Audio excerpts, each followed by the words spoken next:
was getting better progressively. I mean, with all the stuff I went through, I mean, it's not like you lay on a floor for a couple of hours crying and then you get up and you're a completely different person. It's not like that. You have to, it's a process. June of 2020, my parents came down to Florida for the stand with Pastor Rodney at the River at Tampa Bay Church.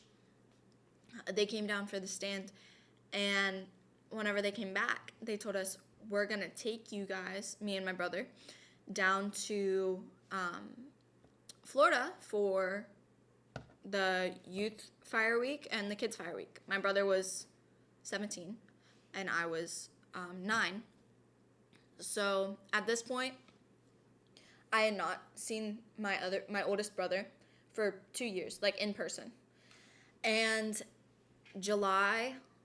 the 4th of July, that weekend, my brother drove from South Carolina to Pittsburgh, Pennsylvania, and stayed at our house for the first time in 2 years, and I was actually able to see my brother for the first time in 2 years.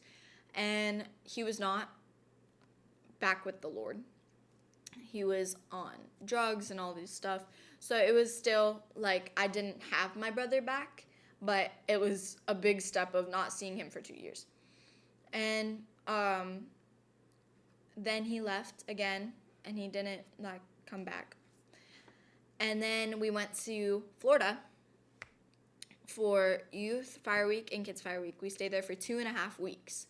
And Youth Fire Week, it's different now, but in 2020, the parents were allowed to stay in the service and with the youth. So the youth sat at the front, all the kids sat at the front. And then because I wasn't in the age range, I sat back with my parents, and we waited for my brother to be done with the service. Pastor Alan Hawes called out anyone who felt the power of God on them. I felt like this butterflies in my stomach, and I was like, oh my gosh, I need to go up, I need to get prayer.